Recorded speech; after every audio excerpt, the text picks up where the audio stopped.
last year, about the last year and a half, if I'm right, Josh, maybe 2 years, you've been leading the Rural Climate Partnership.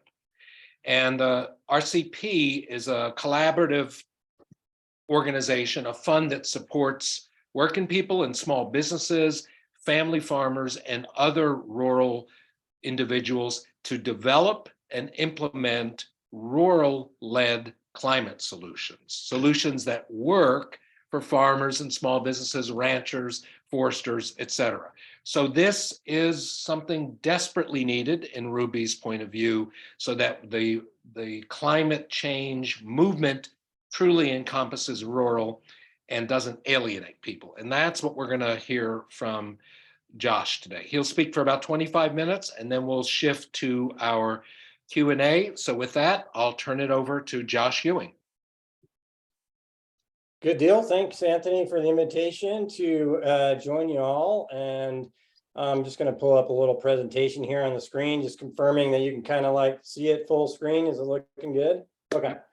All right. I have to check on that sometimes. Well, I am very much committed to the idea of bridging the rural-urban divide. I've been trying to do that ever since I went off to college from a small town in Nebraska to the downtown center city, Philadelphia, to the University of Pennsylvania.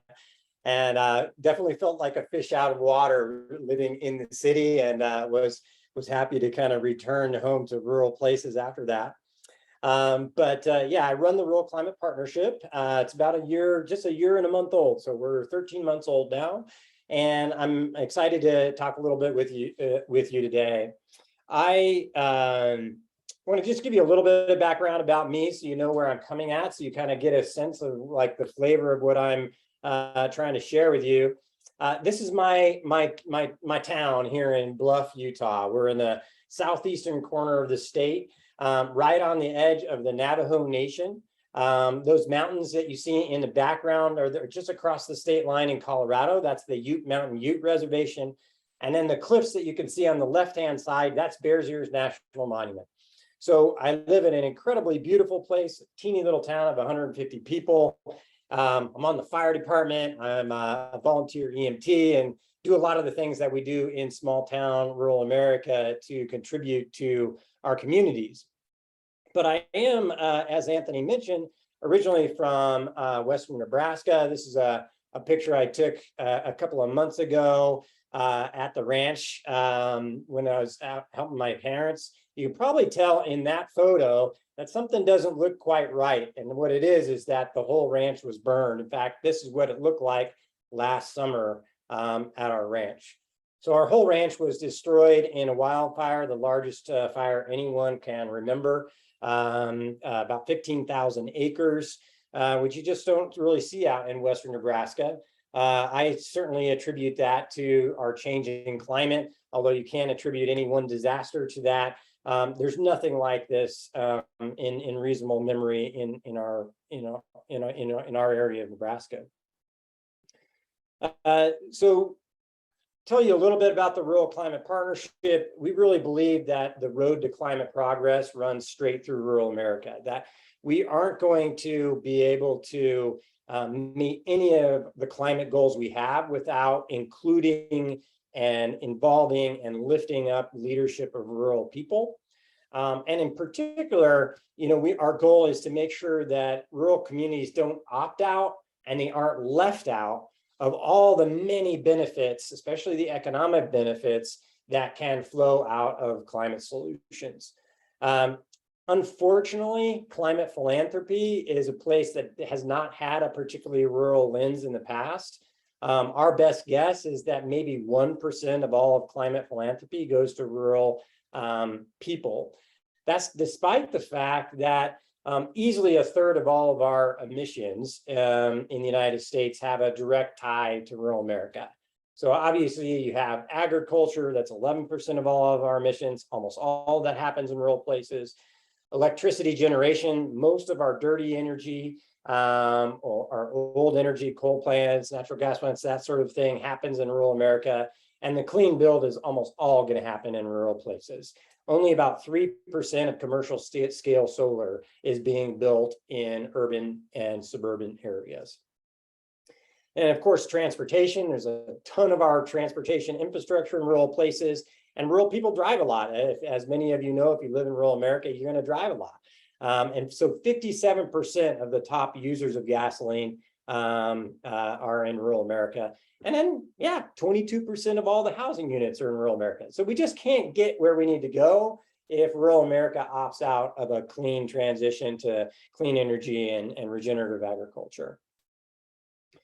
A few things just to highlight that point that I like to hang that people don't really think about. You know, a lot of people feel guilty when they travel and they fly in the sky. But the reality is that our agriculture sector, just the agrochemicals, just the nitrogen fertilizer alone, has more of a climate impact than the entire commercial aviation industry put together. So what we're spraying on our fields has a bigger input than the gas that's burned, the jet fuel that's burned in the commercial aviation industry. Or another data point that I mentioned, rural drivers drive a lot. So if you take the top 10% of all drivers in the United States in terms of the amount of gasoline they use, we call those people super users. And 57% of super users live in small towns and rural places. So what does that mean? It means that you can save a lot more gas and have a lot more impact with an electric vehicle if you put it in the hand of a rural super user instead of an urban super liberal, right? Nothing against urban super liberals, but sorry, you can't have the impact that rural people can have if you're driving an electric vehicle. But just a little bit of context there, kind of where we're coming from. So Rural Climate Partnership is a funder. We work with large climate funders to deploy resources in rural America with a lived experience based on the countryside. Our primary funding is in energy democracy, so rural electric cooperatives, clean energy deployment, clean energy siting, regenerative agriculture, narrative change, federal funding implementation of all the federal funds that we've had come through recently. And we have secondary strategies like energy efficiency, electric vehicle adoption, resilience, just transition, right? So those are all the kind of areas that we fund in. And just to give you a little bit of a sense of why so important, just on clean energy siting, for example, you probably read about the growing trend of rural communities essentially opting out of the benefits their communities can see from clean energy and essentially banning renewable developments in their counties. And this is changing on a daily basis. But as of March 2023, one database, which was undercounting, had 121 US counties that had banned clean energy development in their counties.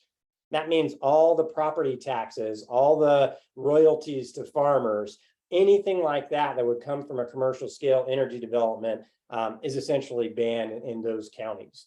And that's unfortunately a growing trend that we're seeing developed. Now, of course, there's a lot of misinformation at play. This was a billboard I drove past last summer in Minnesota. And if you go there, it's, a fully fossil fuel funded website, with tons of misinformation about clean energy. But you don't see billboards in rural America saying wind energy is going to save the family farm, right? You're seeing all the misinformation. So that is a big problem. And there's a big gap, for example, on electric vehicles. There's a big gap if you ask rural people, hey, would you consider an electric vehicle for your next purchase of a vehicle? Only about 29% of rural people say they would consider that. Whereas if you're in an urban or suburban area, that's more like 40–45%. So there's a big gap, even just in consideration of things that are good for our climate, but also good for people who want to save money on gas and engine maintenance. And of course, everyone who cares about climate is starting to realize, and this was an article in the New York Times, like, look, hey, people want to make progress on climate. They're running into a wild card, farmers. Like we don't know how to talk to farmers about climate and climate solutions. So that's the main purpose for Rural Climate Partnership, is really start working with rural people and meet them where they're at on climate and start to try to move that needle so folks in rural America see it in their own interest, that climate and the issue of climate is not something that's like a pet project of all the cities trying to get people to like pack up their rural way of life and just move to New York City, right? That's not what climate should be about. It should be about how do we make all of our communities better, places that we all want to live and where we have a chance to, take care of our families and have a good life. Let's talk a little bit about the narrative landscape reality. Even though there is a growing concern in rural America about extreme weather, like the wildfire that happened on my ranch, the reality is that knowledge that extreme weather is happening more often does not translate to climate action. So you can ask farmers in a poll, which there have been multiple polls, hey, do you think the weather is becoming more extreme? And they will say yes. And then you'll ask them, so do you think climate change is for real? And they will say no, right? Only about 50% of rural folks surveyed will actually say that climate change is human caused. And if you ask those 50% that say it's human caused, even a smaller percentage, depending on the survey, might only be 25%, think that their actions are going to make a meaningful difference to make a difference on climate, right? So that's the reality of how rural people think about climate. So if you ask yourself the question, so how do we shift the narrative so rural communities embrace climate solutions? In my mind, the answer is clearly that you don't start talking about climate. And that's what the climate movement has failed in the past, is they've basically taken the approach that if we just scare people bad enough, if we just give them enough science and data and enough IPCC reports, then everybody will be convinced to take action on climate. And I just hate to break it to the climate community. That's not how real people work, right? Real people care about things that affect their lives and that have a tangible interest on their way of life and their ability to take care of their family and their community. So our approach is not to start with climate, but rather to have a narrative that's driven by results and not empty promises. So what we really want to do is show people the benefits, particularly the economic benefits of a transition to a cleaner way of doing things, whether it's energy or transportation or agriculture. So first of all, show, then tell, but not telling with messengers from the city, tell with local messengers, and then use that as an opportunity to build shared prosperity between urban, suburban, and rural people. Our fates are tied together, and we need to get people to see that our fates are tied together, but it's not by talking about climate, it's talking about economics. So when you support a farmer who grows the food that you eat in a rural place, even though you live in an urban area, you're tied together, right? Your fates are tied together in a way that's economic. It's not just about being scared about climate change. So I'm going to pepper in a bunch of examples of things that are happening in rural America that I think are exciting and are how we can show this model of show, tell, build together. So one example that you may or may not have heard of is a little rural electric cooperative in northern New Mexico, very rural place. A lot of Latinos. Of course, it's famous for its beauty. But the Kit Carson Electric Cooperative just announced last year that they were actually cutting energy bills by up to 20%. Has your rural electric cooperative or has your utility cut your bill by 20% lately? Like, I haven't heard of anybody doing that. We just got an increase of 20% where I live in Utah, right? But why were they able to do this? Because they committed to doing solar early on. So when they go out and talk to their customers, they're not saying, hey, we're cutting your bill because of climate change. They say, we're cutting your bill because we can start with your money and we're developing things that are going to benefit you, right? So I think that's the type of benefits we have to be able to deliver. People have to be able to see it on their energy bill. Then we can talk about it in a way that doesn't have to be all about climate. Now, one of the big things that we have going for us at the moment in terms of being able to help rural people to see the economic benefits is a bunch of federal climate investments that have happened in the last year. So, of course, there's the Inflation Reduction Act and the Infrastructure Investment and Jobs Act. And combined, those two laws have $62 billion that are targeted toward rural people. Like, what I mean by targeted is even if they're a competitive fund, there is a preference in those funding for rural people. And many of the funds are exclusively for rural people. But that doesn't mean they're actually going to get used. It doesn't mean they're actually going to land in rural places. And so a lot of our work that we have to do is how can we make sure that rural people aren't left out from this funding and really get it and can see the benefits of it. So, our approach to that is really to work with grassroots folks on the ground to move decision makers to want to go after that funding, provide the technical assistance that needed to apply for those grants and implement those funds on the ground. And then once we have success stories building out of that funding, be able to tell those success stories so that more and more people will want to engage in climate solutions. I'll put another way, give you a sense a little bit more of the funding for rural people. So there's funding in the Inflation Reduction Act for rural electric cooperatives, which serve 54 million Americans across the United States. In fact, nearly 90% of the persistent poverty counties in the United States are served by rural electric cooperatives. And there's at least $35 billion and potentially up to $114 billion of opportunity for rural cooperatives to invest in clean energy out of the Inflation Reduction Act. That is by far the largest investment in rural electric infrastructure in the history of our country, since rural electric cooperatives were created by a Nebraska senator back in 1936. It's a huge opportunity.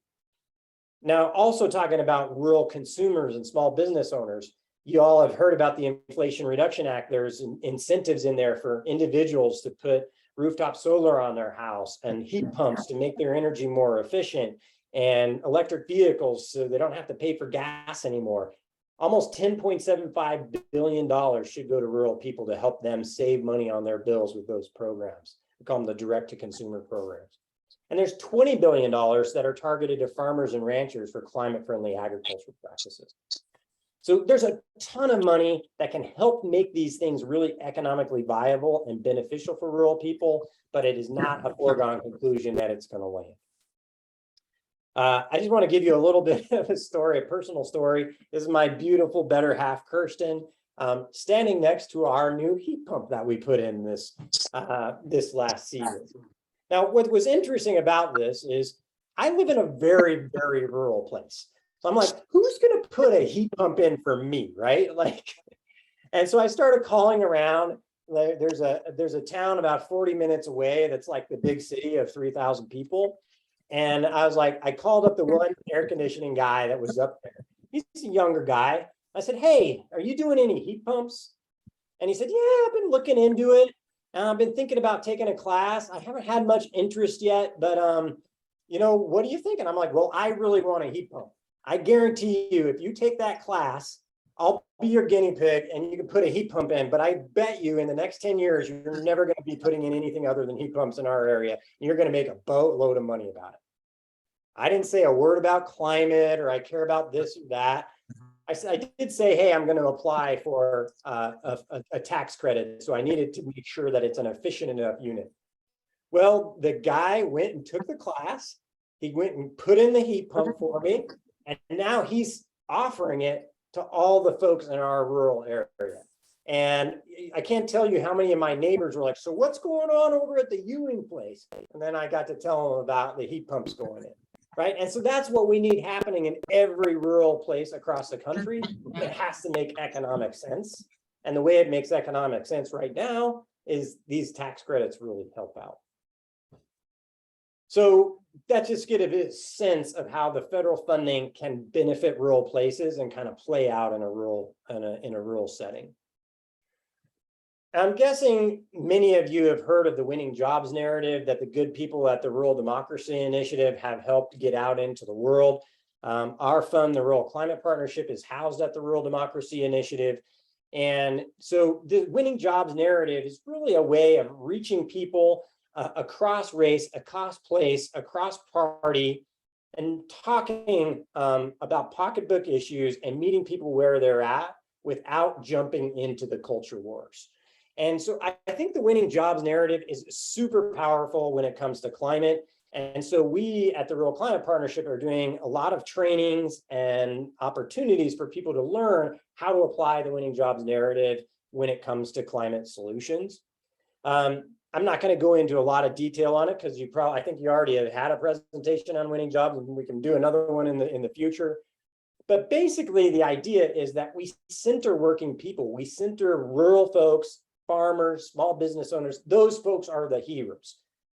It's not climate, it's not scientists, it's not other folks. Working people are the heroes. Connect with those people on the shared value of hard work and really show working people as the engines of our economy. And again, government has to be in a supporting role. This isn't about President Biden and how he's delivering for rural America on climate, right? It has to be about how working people are changing the narrative on climate, and the government is providing tools and opportunity to make them have a better life. And then relating broadly to the economy. So I want to share, and I'm going to wrap up. I am watching my time, Anthony. I promise I'm going to stick to close to the 25 minutes. I don't need a big Lebowski moment here. But I want to tell a little bit of the story. But first, the basic of the winning jobs narrative meets climate is don't lead with climate catastrophe. Instead, deploy a place-based, rural-led economic approach. So I want to tell a little bit of story. It relates back to the fire that happened at my family's ranch. So our ranch was destroyed. And about 9 months later, I was back helping my family out, and I ran into a good friend of mine from elementary school. And he lives out in the boondocks of even more of the boondocks than we do, in a place called Banner County. And then he was asking me how the family was doing. And I said, hey, we're doing all right. You know, we're coming together. We've had a lot of support. And I made a little joke, something like, you know, it turns out climate change is real. Those wildfires, it's a real thing. And he just looked at me and he goes, Josh, did you go away to school and become a liberal? And I was like, no, I'm a pretty reasonable guy. And I think like the facts are that climate change are happening. But I get your point. Like one fire doesn't make climate change. So I thought, well, let me see where this guy is at. So I asked my buddy Vince, I said, hey, so what do you think about that wind farm that's proposed out in Banner County? And I've got this picture of Weld County, Colorado, because it's just across the state line from Banner County, Nebraska. And this proposed wind farm would be the largest wind farm in Nebraska, would be all go to power Nebraska public power. And really big deal. And I was thinking he was going to pull out all the misinformation about wind is bad and all this because he had not believed my climate change thing. And he said, you know, that Biden, he can't do anything right. He killed our wind farm. And I'm like, I knew the backstory, which I'll just tell you real quickly. It's actually true. President Biden did kill the largest wind farm in Nebraska. Now, it's a really unique situation. The reason they killed it is because a lot of these windmills were going to be near nuclear missile silos. And for some reason, the military was thinking that their advanced helicopter pilots wouldn't be able to navigate around windmills if there was an issue with a nuclear missile silo. And so the Department of Defense literally killed the largest wind farm in Nebraska. So if any of you know anybody at the Department of Defense, I'm still looking for somebody to talk to about this because I got to think that these helicopters could avoid these windmills. But it just went to show, and I asked him, so why did you guys support it? Why did your dad want to see that happen in your county? He said, well, because our property taxes would have literally gone to zero. Our property taxes would have been gone. And we were all for it. So it wasn't about climate, it was about property taxes, right? So we don't have to be starting about climate. So with that, I'm going to wrap up because I know there could be a lot of a good conversation about it. There's so much more to talk about the intersection of rural and climate, but a few key takeaways for you is we got to make it about working people and their families. Make sure we're elevating rural leaders and messengers. This has to be a place-based approach.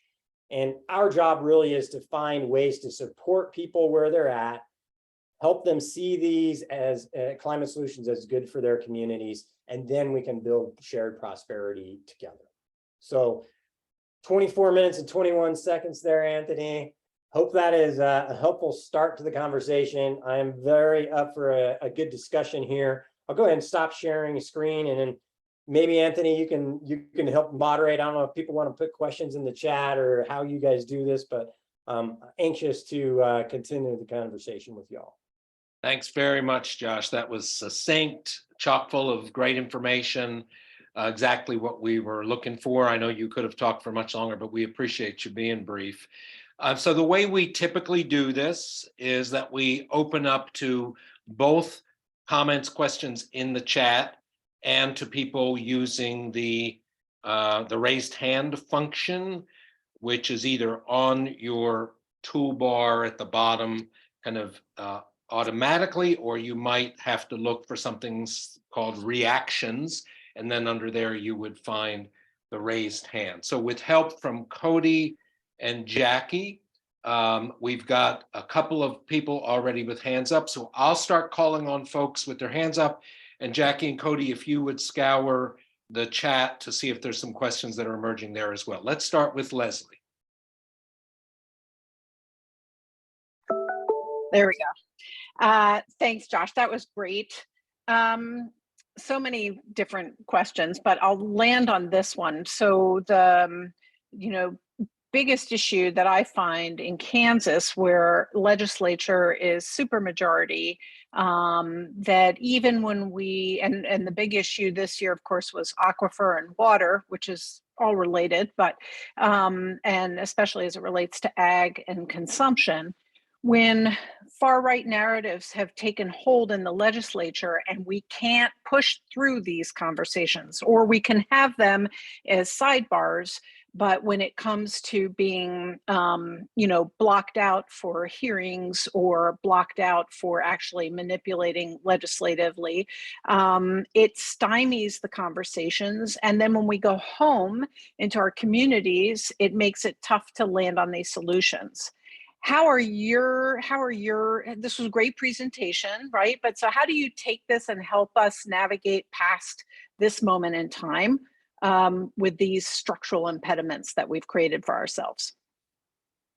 Great question. Thank you for asking. I think, there is no easy answer, like these legislatures, like in Kansas, Nebraska, where I'm from, Utah, they didn't get captured overnight, right? They didn't get captured with a few $1 million, right? Like that, the reality is that we've got a lot of work to do. Our approach with the Rural Climate Partnership, and my personal approach, is that we have to, and it was kind of the title of the thing, we've got to bypass the culture wars, we got to bypass folks and go straight to the people and start creating success stories, start creating examples, create FOMO, for lack of a better term, fear of missing out, across state lines and those sort of things. And just start showing success and building momentum. I'll use an example from climate, electric vehicles. Just a few years ago, electric vehicles were like a rounding error of how many people were thinking about electric vehicles. And now Ford is coming out with an F-150 Lightning, right? It's built here. It's built right here. The most popular pickup truck in America now is an electric vehicle, right? Nothing is going to do better at socializing electric vehicles than the Ford F-150, right? And as soon as you have a few farmers in any given small town driving an F-150, and then asking why the legislature is like doing things to keep them from being able to drive their F-150, it's going to really help, because you have a local person that looks like the person they're advocating. Now, is there still going to be, paid lobbyists in the pocket of other folks fighting this stuff? Absolutely. And that's a problem with our whole system. But my approach is, and our approach is, how do we get good things happening, even if it's at very small scales, and start getting more and more success stories? Because we know in rural places that one success story gets shared a lot more in a rural place than it might be in an urban place. So that's our basic theory of change. Now, there's going to have to be a lot of really smart politics done along the way too, getting people to vote in their own best interests. But that's kind of how we're starting. But I won't say there's any magic bullets, especially when it comes to gerrymandered legislatures. But I think that's going to be the start, is getting people to act on their own best interests and be our own best spokespeople champions. Thank you, Josh. We have a question from Penn. Penn, you want to come off mute? Yes, thank you. Josh, thank you so much for this presentation. I'm sure we all have learned a great deal just in this short period of time. I really like the fact that you talk about winning jobs narrative and so forth. Does your organization help people by email? We're not asking you to come out in person, but help by email, sort of help us start to figure out how we can, in our area, approach the people that we need to in a way that would really work using your way of approaching people? Do you give help and advice to people? I have some people who are interested in working. We all come out of the climate movement, a climate reality project, etc. So we have a certain way of looking at things, but we are really interested in trying to see what we can do in our area around the Inflation Reduction Act and other things. Does your organization help with this?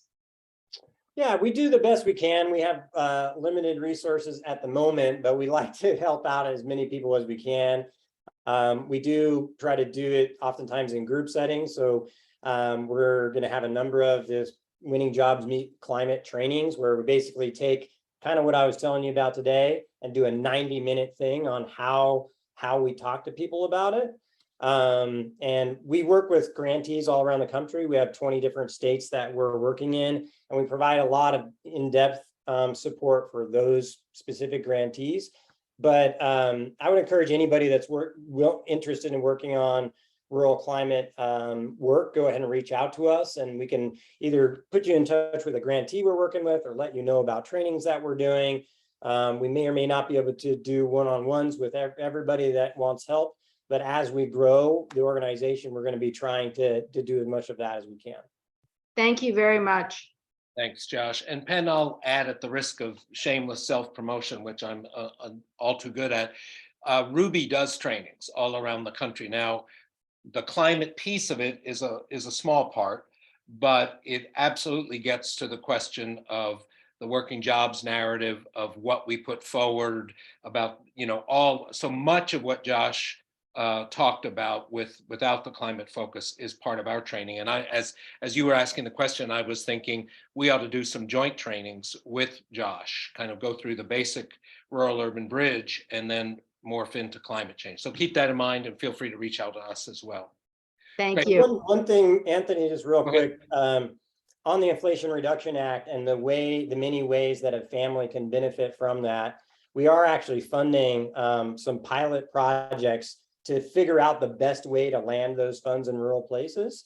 And our hope is that we can take the learnings of that and help lots of communities around the country learn how to best do that. So that's one of the things that we're doing, is we fund these projects like, okay, we're going to try this, and this to overcome these barriers that we know of, like there's not a lot of contractors doing heat pumps or whatever it may be, and then take those learnings and share them out with folks in other places. So that's another way that we're supporting people across rural America, even if we can't fund every effort. Excellent. So I'm going to go to Monty, and then after that, I'm going to ask, before we go to another raised hand, I'm going to ask Jackie and Cody if there are any questions in the chat. But first, we'll hear from Monty. Yeah. Hi, Josh. I totally get the approach that you're suggesting. You're recommending, don't start with climate, start with what's personally real for people in rural areas. But the fact of the matter is, and I'm going to be talking to a lot of rural families in Wisconsin, in upstate Wisconsin. But the thing that I feel I'm least prepared to do is to come up with cases in point of examples of community-led, rural-led initiatives that casts the government not just if in a doler out of money, but as a supporter of more local initiatives and a reinforcer for climate enlightened behavior on the part, consumer behavior. And I just need examples of how I'd like to know stories about people who, like your friend who was in favor of the wind farm, or like people who are buying the Ford F-150. So the more examples, the more stories that I can call upon, I feel like the better conversations I'll be able to have. And so where can I get these? How can I learn these things? And also I want to ask, are your slides going to be available from this presentation? Sure. Well, first, I'll be happy to share the slides if they're helpful to anybody. I think that your point is we need a lot more stories and we need a lot more examples.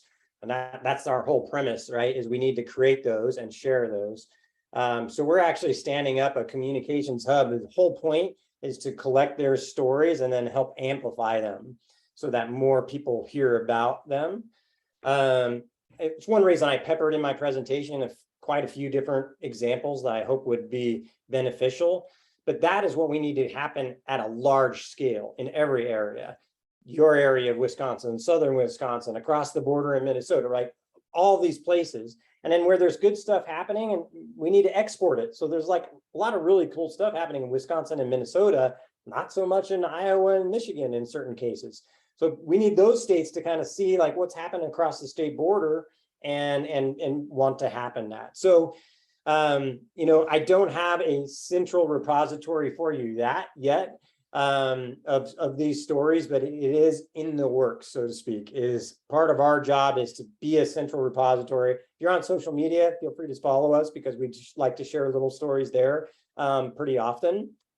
But I find that the stories, the more local a story can be, the more people tend to believe it, right? If you say, hey, such and such is happening in California, they go, California, right? But if you say, oh, it's happening down the road in Vercoya, Wisconsin or whatever, right? Like they're more likely to believe it. So I think that's where we have to have these state-based efforts to bring up more stories. Thanks, Josh. And Monty, I noticed in the chat that Jonathan Gingerich mentioned the Iowa Conservative Energy Group, and he says that they are pro-renewable conservatives and they have some really good stories as well. So you might check them out in addition to Josh. So I'll pause our raised hands for a moment. I see Jay and Don in the queue. We'll definitely get to you all. Cody or Jackie, any questions? I've seen a few. Any questions from the chat you want to lift up? Yeah, one that could use some clarification on sort of like political credit. Harold is asking, well, if Biden can't get credit for this, how will we convince rural America to vote for him or other Dems? Yeah, I think that's a good point. And I think like, the reality of election cycles and climate solutions, they're on different trajectories. Like almost none of this money is actually going to land and improve anybody's life before the next election. So somebody who promises like that, like they're empty promises, they're not going to come through for voters most of the time. And so like I kind of separate in my mind in many cases, like, are we doing things to save the climate or are we doing things to get votes? Like to me, it should be about saving the climate and helping rural people. And my personal belief on this topic is that when we help rural people succeed, they are much less vulnerable to the type of misinformation, the type of partisan othering that causes them to vote the way they have been voting in the first place. And when they feel ignored. And this is really important when it comes to the Inflation Reduction Act. They feel like all the money always goes to the cities, this national debt that we're running up. I never see my piece of that, right? Like it just makes it so much easier for them to be misled.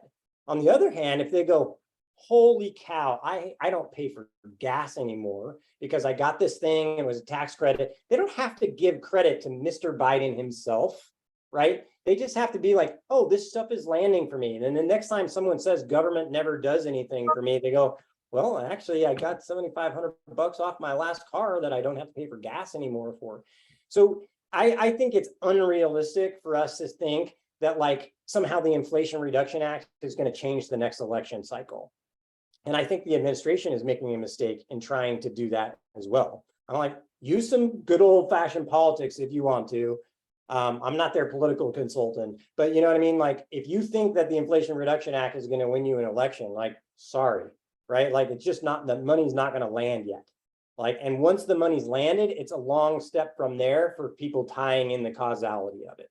But I can tell you that if rural people benefit, they're going to be much less likely to go down that rabbit hole of feeling like they're being ignored and never get any of the money. Thanks. And I'll just add one thing from Ruby's perspective, because we grapple with this too, not just about climate, but about all kinds of things. I think there's a difference between being government-centric in how you talk about things, not only climate change, but healthcare, economic prosperity. If we lead with the federal government has a program for that, or as Elizabeth Warren, who I had great respect for, used to say, I have a plan for that. It sounds and feels very much like the top-down stuff that people have heard for years that, for the most part, hasn't materialized. If we lead with local solutions and examples and farmers and small businesses who have embraced it, if we lead with that, it's a little easier to weave in the fact that, which is what Josh is saying, the sort of, oh, by the way, and the Biden administration is supporting that in these ways. I think it's not a question of ignoring Biden's role or the administration. It's a question of what you put out front, is my interpretation. Okay, Cody, any other questions from the chat? And then we'll go back to the raised hands. Yeah, just on this topic, John has a point here. Lack of trust that government can help and is trustworthy is a barrier to getting these funds to rural communities. So how do you help people understand that government funding is actually worth seeking and accepting? Yeah, and that is a big challenge. You know, like they say, like, I'm from the government, I'm here to help, and people turn around and run away. I think the main way we do that is by leveraging the power of on-the-ground intermediaries that can help, on-the-ground people that people trust. So I'll just give you an example of one of our grantees in rural Minnesota is a community development commission that's helped their communities get federal funds for many years. And already this year, they've helped communities apply for 40 something million and win $15 million worth of funds for rural climate solutions already. And it's because they have a relationship with those communities. It's not like someone from DOE or USDA or whatever alphabet soup from the federal government showing up and be like, hey, you really should apply for these programs. It's folks already embedded in their communities doing the outreach and helping out. And that's where I think that's where a lot of individuals can help. It's like, you can go to your local town council and be like, hey, I heard about this grant program, or I heard about this or that or the other thing. I think we could really benefit from it. And that's where I think the rural advocacy in bringing this forward, instead of it coming from the government, it's actually coming from rural people saying we can benefit from this. I think that's the right approach. So that's what we're trying to do, is instead of leaving it to the government to land this money, we've got to have rural people help land this money. Thank you, Josh. I'm going to go back to a couple of raised hands, and then Cody, if you'll keep scouring the chat box for additional questions and comments. Let's go to Jay. Hey guys, Jay Levine here from Taos, New Mexico. I just want to kind of tie back to what Josh was talking about in his presentation about Kit Carson Electric Co-op. It's a really great co-op. And just a few things about what happened with it. Our group, Renewable Taos, for 12 years now has been advocating for solar and renewables in our area. And through a lot of interaction with our local elected officials and with the co-op itself, with Luis Reyes, our CEO, you know, we helped to push the needle to get them all to understand things. And just like two key parts of that, like Taos is progressive, liberal, so that's an easy part of it. But the co-op leadership, most of the board is not Democrat. They're not Democrats. So they had to see something else besides kind of like climate crisis and those things. They had to see economic benefits. And Luis Reyes, to his credit, did some things that were kind of like first in the nation. He got us out of a 40-year contract with Tri-State, our power provider, to enable us to go to where we are today, which is, depending on you ask, like 35 to 40% solar. So huge thing. But also along the way, you know, again, Luis Reyes, I want to give him a lot of credit for this. He's very courageous and put himself out there to do these things. And it's all been very successful. But so a few things about it. First is like members of our group pushed the co-op to make sure that as much of the local solar that was put in, because all our solar is local, was done by local folks, local contractors as much as possible. So bringing a lot of economic benefit to doing that, you know, so there's a really important part of this, right? But also Luis Reyes has, I mean, as far back as I know, gone after government monies for doing things. Kit Carson co-op, I'm running here off of fiber to my home. You know, we're in a county with 30,000 people, you know, bigger than Delaware or Rhode Island, I forget which, you know, and we have fiber to home, kind of like faster and better internet than Albuquerque, the biggest city in New Mexico.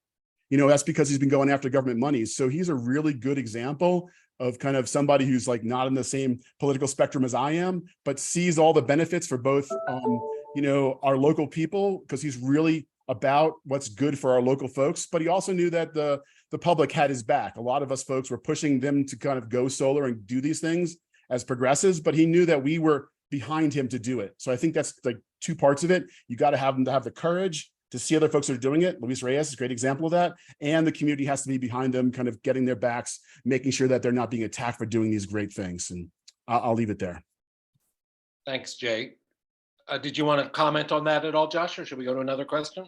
No, I mean, it's a great example, right? Like you can go into depth of how this rural community did something awesome. And thanks, Jay, for helping share that story. We're trying to get rural cooperatives talking to other rural cooperatives, right? Like if you hear from another rural cooperative that they were able to reduce bills by 20%, who wouldn't want to do that? So I think that's the sort of success story we need to get more and more happening, more co-ops talking to each other and learning those lessons. But the local benefits is really key too. I think that's a really big point. Clean energy can be extractive just like fossil fuel energy can be extractive if it's just like taking the energy away and the money away and it's a company from Europe. But if there's local ownership and benefit, that really helps, and co-ops are a big piece of that. Great, thank you. Don. Yes, I'm from Nebraska, Josh, and I hadn't heard about the Banner County wind farm. And when did that happen? So it just happened this last year, and that's a great example of how local journalism is really struggling in this country. If it wasn't for a nonprofit investigative journalism effort called the Flatwater Free Press, no one would know about it. And I think it was in that paper, and then maybe it got into one of the Omaha papers, but hardly anyone has heard about it. And it speaks to the role we need to do in building up local journalism again in this country. Yes, well, I need to subscribe to that Flatwater Free Press. I haven't yet, but I am a member of the Nebraska Farmers Union, and John Hanson, the president of that organization, sends out a lot of emails and provides a lot of information. That would have been one of the things that I would have, I'm surprised that I hadn't heard about it from him even. I'm going to ask him about it. But we have a senator from the western part of the state, Senator Tom Brewer, which I think's maybe lived at Gordon, somewhere out there. And he came to my county, which is Gage County, south of Lincoln. The county seat is 40 miles south of Lincoln. And he came to our county when we had wind regulations on planning and zoning and lobbied against wind. And he's lobbied against wind clear across the whole state. So just point of mention, I'm a county supervisor in Gage County, and I've had to deal with the far right and their resistance on clean energy.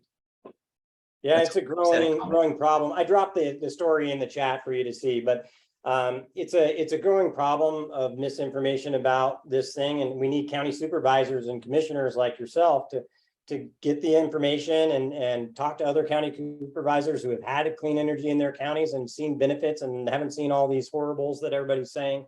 But it's a big challenge in the next few years. It's going to slow down clean energy a lot, and we just have to start working on it now. Yes. Well, thank you. Thank you. Thanks, Don. I'm going to pull one from the chat that I happened to notice, and Cody probably has additional. It's actually, there was a couple of different questions, comments around regenerative ag. And I think it might be good if you, certainly that's kind of my background and something that Ruby tries to put into the conversation. We think of regenerative ag first and foremost as helping to provide healthy food directly to consumers and things like that. But there's the whole part of it about healthy soils, healthy grasslands and pastures being part of the climate solution through sequestration of carbon.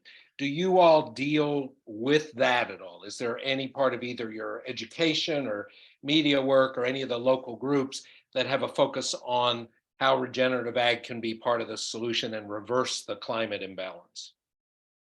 Yeah, about 40% of our funding goes to support groups working on regenerative agricultural practices. It's an underfunded area in climate philanthropy, and we're trying to fill that role. Obviously, there's a huge rural nexus with agriculture, so it makes a ton of sense. And, honestly, I think, going back to the point of my presentation is that increasingly, regenerative agriculture is better for farmers and going to look a lot better for them in the long run than just continuing down the road of our soil erosion being degraded by fossil fuel inputs in the form of nitrates that mess up our groundwater, and that farmers are going to be able to save their ranch and save their farm by transitioning to regenerative agriculture, especially if you combine regenerative agriculture with clean energy. So, for example, we've seen a couple of great examples in the Midwest of farmers that have transitioned, half of their farm into solar, taking it out of row crop, like corn and beans and soybeans and that sort of thing. And the other half has gone into regenerative agriculture. And between those two, they're so much more diversified than they were before and making as much or more than they ever did before, in a more reliable way that's less up to the whims of people across the globe somewhere, and commodity prices. So, we're still on the leading edge of that with agriculture. I think we're probably 10 years behind clean energy in the sense of it's a no freaking brainer to do solar instead of something else right now, right? Solar is half or a quarter of the price of coal if you're talking about new generation. Regenerative agriculture is it's still a challenge for a lot of farmers to get over a lot of the financing hurdles. And so we're trying to help with lots of those sort of things, like how to finance those transitions. But more and more, it's going to become the farmer's best interest. And we're putting a lot of energy into building that momentum down that path. Great, thank you. We have a question from Edward. Yeah, the quick question is about model legislation for jurisdictions. As more counties are saying no to commercial solar, part of what I see happening is they don't know how to ensure that when these big things are decommissioned, that all that waste won't get left behind and the communities will get screwed. Because that's exactly what happened with energy counties with coal. For example, I just did a spin through Matewan and Welch, Southern West Virginia. They got screwed. So is there model legislation to give to jurisdictions that say you won't get screwed? Actually, there is, and we're supporting it. It's actually, I think it's a really important point that rural communities feel like they're going to get taken advantage of when the developer just shows up and says, hey, we're here with our money and give us our project. So it's much better if more neutral third parties can help them work through their zoning ordinances so they reasonably protect the communities without banning the clean energy. And so there are a number of good model ordinances. The one that I would point out most is there is an incredible woman named Sarah Mills from the University of Michigan who has helped develop a model clean energy siting ordinance for Michigan. It's kind of a fill in the blank sort of thing that is really, really helpful. And I would hold that up as kind of the gold star of finding a moderate approach that doesn't give the farm away, no pun intended, to solar developers, but also allows communities to benefit from the financial and other benefits of having clean energy in their communities. So I would hold that up, and you can find that on the University of Michigan site, or contact me and I can send you the link. There's a number of other ones too. It's definitely an approach that we want to propose, is that communities adopt these ordinances before it's a big issue, before people are foaming at the mouth and worried about the project coming up. Let's instead talk about this in a less hostile environment and put something in place before the developer shows up. Thank you. Thanks, Edward. We have a question from Damien, and after that, I want to go back to a couple of follow-up questions related to ag and the Farm Bill, but I want to go to Damien first. And let me also suggest that if we can work it out, Josh, if you can get us a link to some of those model local ordinances, I think a lot of people on the call would be interested. And when Jackie sends the follow-up email with the recording link, we could include a link to some of that model legislation. We'll see if we can pull that off. Okay, Damien? Well, I heard a presentation yesterday about phosphorus, and the point was made that we're running out of phosphorus in the world and we need it, and therefore the attempts to recycle manure and things like that to capture phosphorus will benefit that overall. So it's a win-win, both for clean water as well as just for the earth. And I just want to know if that was, I know you mentioned nitrogen, but this was about phosphorus. Yeah, writ large, the use of systems that have been used for many, for eons to manage soil health, like pasture-based grazing, are great ways to build up soil health, store carbon, and get us away from reliance on fossil-based inputs, whether it's nitrates or phosphorus or any number of other things. Here in Utah, they're proposing this huge mine for potash that would kind of destroy a really culturally important area for tribes, right? And but we don't have to do that if we use some of these systems with rotations of crops, with integrated animal agriculture that can get us away from that. It's still to be seen whether or not some of the new technologies are really going to benefit this. And I'm fairly agnostic right now, but there's a lot of proposals for taking manure and other animal products and capturing the methane from them, creating biogas, and then using the byproducts to help with our fertilizer issues. I think that could be maybe a bridge solution, but I'm more in favor of the more holistic transformational practices that integrate animals into the landscape and help us avoid the need for those fertilizer inputs. But in the short term, we're going to have to come up with other alternatives, and it's not easy, but there are better solutions than just imported fossil fuels, or even locally grown fossil fuels that pollute the planet and also create challenges for the communities that those plants are based in. And I'm just going to drop the link to the Michigan resource in the chat real quick, if anybody's interested, and then you guys can have that for sending out with follow-up. Excellent.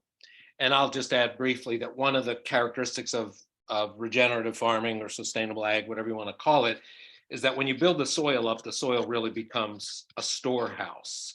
For carbon, for nitrogen, for phosphorus. The richer the soil is in organic matter, the more the nutrients are held for use by either the plants or the animals eating the grasses, kind of thing. So it doesn't solve the problem, soil health, but it goes a long way towards minimizing the need for those inputs. So the questions around ag that popped up were a couple related to the Farm Bill. And the basic question was, number one, is Rural Climate Partnership or anybody else you associate with tracking the Farm Bill? And secondly, specifically, are some of the things you're talking about in terms of both policies and language, are they showing up in the Farm Bill debates? Sure. I am tracking the Farm Bill really closely. I'm on a number of policy committees, the Funders for Regenerative Agriculture and the Sustainable Ag and Food System Funders Network. However, we've taken just the strategic thing with our funding that we are not going to focus on the Farm Bill in the sense of if I were to take our limited resources and say, hey, rural group working in regenerative agriculture, here's $100,000, go work on the Farm Bill, right? Like, how much are they really going to get done in this political environment that is really tricky? The Farm Bill is this huge behemoth with tons of technicalities to it.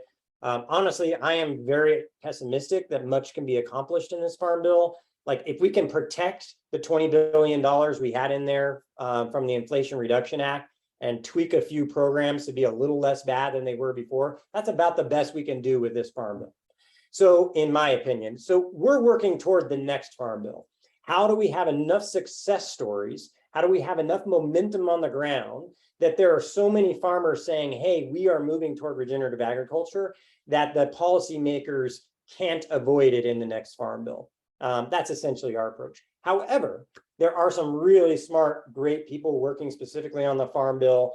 There is another collaborative fund called the Platform for Agriculture and Climate Transformation, run by my friend Joe Schultz, that is completely focused on the Farm Bill right now. And we talk to them on a really regular basis.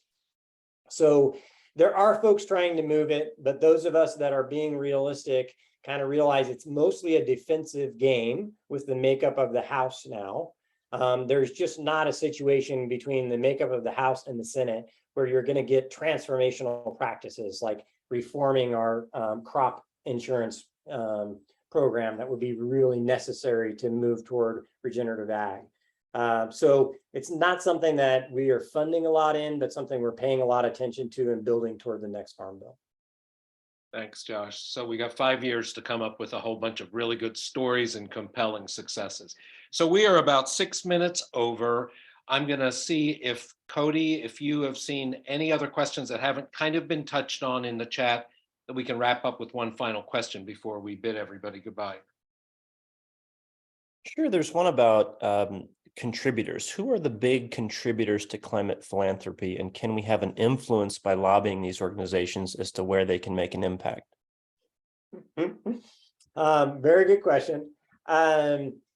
So the biggest contributors in climate philanthropy now is a lot of new money that is flowing into the space, primarily from folks who didn't come from rural backgrounds. You know, maybe it's the Bezos of the world and those sort of folks that made their money in tech and realized that climate is super important.